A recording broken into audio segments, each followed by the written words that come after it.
If you want to build almost anything big in India, a new road, a mine, a power line, you'll often run into one huge green obstacle, the forest. So how does a country juggle the need for development with the absolute necessity of protecting its forests? Well, today we're going to dive into the digital system that tries to manage every single piece of that puzzle. Let's start with a number, 4.135 million. Now that is a huge number, and believe me, it represents a massive turning point in India's environmental history. Yep, you heard that right. Over 4 million hectares of forest gone. Cleared for other uses in just 25 years. I mean, do the math. That's about 165,000 hectares vanishing every single year. It was just unsustainable. It was clear something had to change, and fast.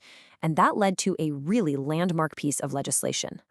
So to fight back against this rapid deforestation, the government rolled out a powerful new tool, a law that was designed to basically put a stop to all this unchecked clearing. And here it is, the Forest Conservation Act of 1980. And you know what? This thing was a game changer. It slammed the brakes on deforestation with one simple but incredibly powerful rule. From now on, if you wanted to use forest land for anything other than, well, a forest, you needed permission first. And not just from anyone, from the central government. The results, they were dramatic. That annual rate of diversion just plummeted. Oh, and this law had teeth, real teeth. Break the rules and you could actually face jail time. All right, so here's what we're going to cover. We've talked about the why. Next up, we'll get into the modern digital system, Parivesh, break down the two-stage approval process, see what applicants actually need to have ready, understand how we compensate for any forest loss, and then we'll wrap it all up by looking at the big picture.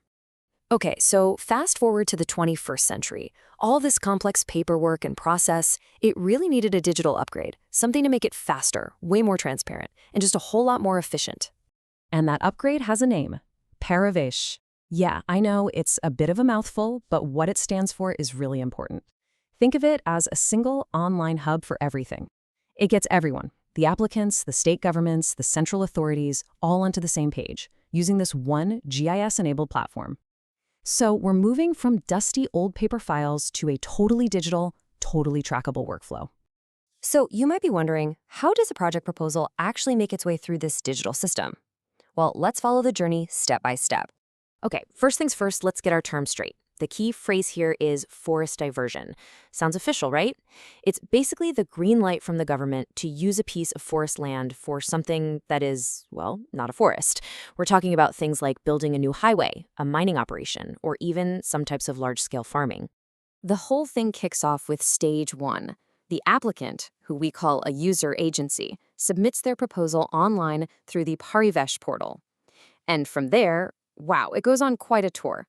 It's looked at by the local divisional forest officer, then moves up the chain of command within the state. If, and it's a big if, the state government gives it a thumbs up, it then goes to a central committee for another round of review. If it passes that, it finally gets what's called an in-principle approval. Now, this isn't the final yes, but getting this far is a massive deal. Okay, so after stage one comes stage two, and this part is all about one word, compliance. That in-principle approval we just talked about, it comes with a whole list of conditions. Things like paying certain fees or setting aside land to plant new trees. The user agency has to prove without a doubt that they've ticked every single box. That proof then gets checked and double-checked by officials at both the state and central levels. And only when everyone is satisfied, only then is the final official approval granted. So I bet you're thinking, how long does all this take? Well, the rules are actually pretty specific about timelines, at least for the state government's part of the job. And it really depends on the size of the project. For a smaller project, say up to 5 hectares, they have about 110 days. But for a really big one, over 100 hectares, that timeline stretches to 180 days. That's nearly 6 months just to get through the state-level process. All right, let's flip the script for a second. Let's look at this from the applicant's point of view. What exactly do they need to have ready to even start this process? First off, let's talk about this user agency. Who are they? Well, it's pretty much anyone who wants to use the land. It could be a big private company planning a factory, a government department that needs to build a new road. Heck, it could even be an individual with a specific project in mind. The main application is called a Form A, and let me tell you, it requires a ton of information. And this is where you really see how serious the process is. Applicants can't just say, hey, we want that land. No way. They have to submit super precise digital maps of the area. They have to write a detailed justification explaining why they must use forest land and why no other land will work. They have to show they already have a plan to compensate for the loss. And get this, they even have to provide a list of every single tree that will need to be cut down. Now, I just mentioned something a bit technical, a KML file. You might be scratching your head wondering, what on earth is that? Don't worry, it's actually pretty straightforward. Think of it as a super precise digital map file. It uses geographic coordinates to draw the exact boundary of the land they're asking for. We're not talking about a rough sketch here. This is a digital footprint that you can literally drop onto something like Google Earth and see the exact area, down to the meter. It leaves absolutely no room for error. Okay, now we're getting to what is arguably the most critical part of this entire system. It's the core principle of paying back what you take. And it has a name, compensatory afforestation. We'll just call it CA. The idea behind it is actually really simple. If development requires you to take away a piece of forest, you're required to compensate for that loss. It's basically a land for land and trees for trees policy. The goal is to make sure that the country's total forest cover doesn't actually shrink because of these projects. So how does this work in practice? Well, the applicant basically has two main options. The best case scenario, the one the government prefers, is for them to provide a totally separate piece of non-forest land that's the same size as the one they're taking, a simple one-to-one swap.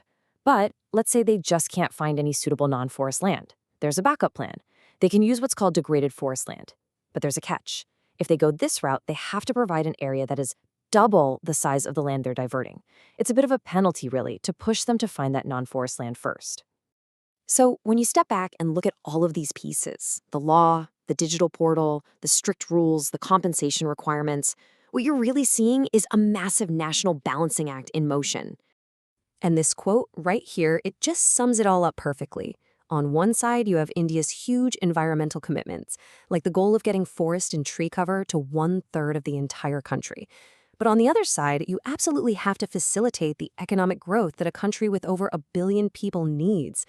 This whole forest clearance process, this Parivesh system, it's designed to live right in the middle of that tension. And that really brings us to the final big picture question.